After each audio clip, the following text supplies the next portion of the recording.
नमस्कार।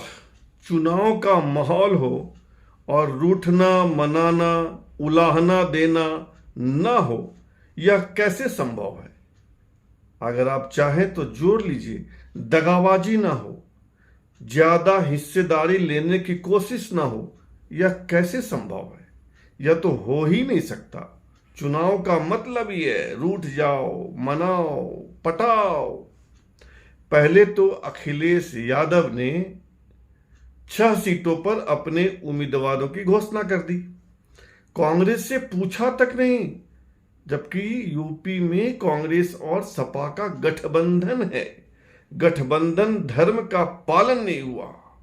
और जब मीडिया ने सवाल उठाया कि क्या उत्तर प्रदेश में समाजवादी और कांग्रेस का गठबंधन टूट गया है, तो अखिलेश लगभग रोज ही सफाई दे रहे हैं कि नहीं, उत्तर प्रदेश में 10 सीटों पर उपचुनाव है, उसमें कांग्रेस और समाजवादी पार्टी का गठबंधन बरकरार है, बरकरार रहेगा।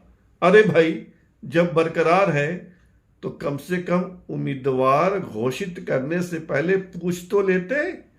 10 में 6 एक तरफा घोषित कर दिए, उनको पूछा तक ही नहीं। यह कैसा गठबंधन धर्म है? और अब बारी एनडीए की थी। बीजेपी ने दिल्ली में बैठक की। अमित शाह बैठे, बीएल संतोष बैठे, योगी आदित्यनाथ बैठे, केशव प्रसाद मौर्य बैठे, ब्रजेश पाठक बैठे। 10 सीटों पर उपचुनाव है तो तय कर लिया कि 9 पर बीजेपी लड़ेगी और 1 सीट, मीरापुर की सीट, आरएलडी यानी राष्ट्रीय लोकदल के लिए छोड़ दिया जाएगा। और बाकी कहां गए? संजय निषाद कहां गए? राजभर कहां गए? अनुप्रिया पटेल कहां गई? किसी से कुछ पूछा ही नहीं। चलो, अनुप्रिया तो चुप रह गई, राजभर भी चुप है। संजय निषाद हत्थे से उखड़ गए, बोले यह कैसा गठबंधन धर्म है? गठबंधन धर्म का तो पालन ही नहीं हुआ, एक तरफा निर्णय ले लिया। और हम सीटें कैसे छोड़ दें? 2022 के चुनाव में हम मझवा लड़े थे, कटेहरी लड़े थे, और अब 24 में कह रहे हो कि बीजेपी लड़ेगी। हम कार्यकर्ताओं को कैसे मनाएंगे? ऐसे गठबंधन का क्या मतलब है? गठबंधन में तो रहना ही नहीं चाहिए। अब लो, उपचुनाव की बेला में अगर एक पार्टी एनडीए से बाहर हो जाए तो हाहाकार मचेगा ही। दिल्ली की मीटिंग में यह तय हुआ था कि संजय निषाद अगर नाराज होंगे तो डिप्टी चीफ मिनिस्टर्स द्वय ब्रजेश पाठक और केशव प्रसाद मौर्य संजय निषाद को मना लेंगे। लेकिन निषाद कहां किसी से मानने वाले हैं? वे तो एक ही रट लगा रहे थे, गठबंधन धर्म का पालन नहीं हुआ, ऐसे गठबंधन का क्या मतलब है, ऐसे गठबंधन में रहने का क्या फायदा है? 2022 में हम मझवा लड़े, कटेहरी लड़े, कटेहरी हार गए थे लेकिन मझवा तो जीत गए थे। मझवा से कम पर तो नहीं मानेंगे, यानी 1 सीट तो मिलना ही चाहिए।